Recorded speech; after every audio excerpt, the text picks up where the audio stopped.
Divinity Original Sin 2 has finally made its way to the Xbox One, and it's a treat for any RPG fan. This game offers an immersive and deep world with thousands of possible dialogue options that affect quests as well as the overall story. Now, we're no divine, but if you stick to our 5 tips, you might find yourself on your way to becoming one. Tip number 1, Gift of Gab. This game offers many talents that players can specialize in, but one that is easily overlooked and almost essential for any party is the Pet Pal talent.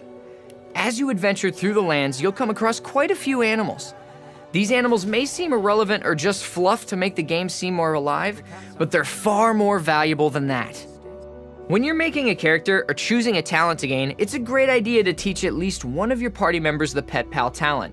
This will give that party member a smashing new ability that allows you to communicate with animals.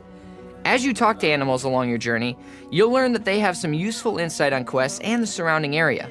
Some animals even offer quests themselves, which can yield some pretty amazing loot. Tip number 2, know your class. As with most RPGs, you'll need to spec your characters in the correct fields to use them to their full potential. While glancing through the menus, be sure to read up on what each skill, talent, and attribute can bring to a character. Then decide if that will benefit the build you're going for. For example, if you have a character with a plethora of fire abilities, you may just want to toss some points in pyrokinetic to up the fire damage. Players have spent hours creating online guides to creating optimal builds that will match your desires to a T, so be sure to check online if you're looking to create an almighty being. Tip number 3. It's elemental, my dear Watson.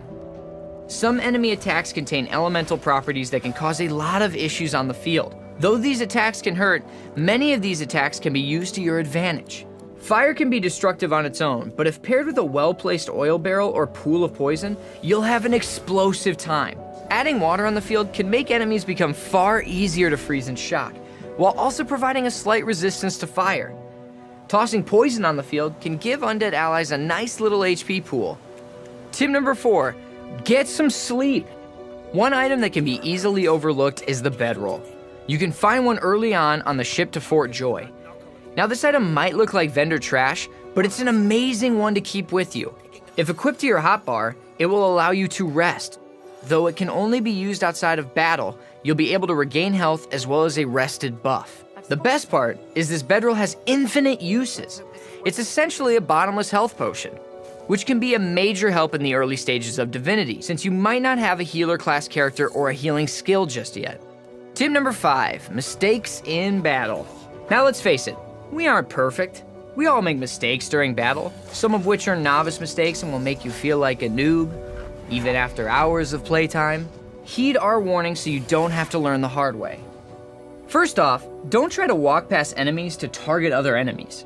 There's a talent called Opportunist that most foes have. So when you get in melee range, they will strike you immediately, even if it's not their turn, essentially wasting AP and most likely your turn. Second, weaken enemies' physical or magic armor before you try attacks with status effects. If you try to knock down an enemy who still has physical armor, then the status effect will be blocked.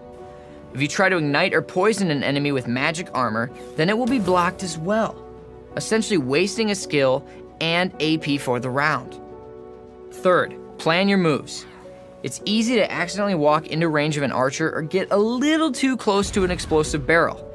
It's even easier to walk through poison or oil and completely ruin your chance of attack. You want to watch how much each move will cost you in AP, and then how much AP you'll have left to attack with. And fourth, you don't have to use all your AP. Any AP left can be used by a character in their next turn. Though Divinity Original Sin 2 has been out for the masses on PC, it's only in game preview for Xbox. Be sure to talk to Feedback Billy and give him your honest opinions. The story is vast, and the amount of branching paths and unique side quests makes the game feel as if it's overflowing with content. Each move and dialogue feels important to the story, which makes each attack feel like it matters, even if it's by accident.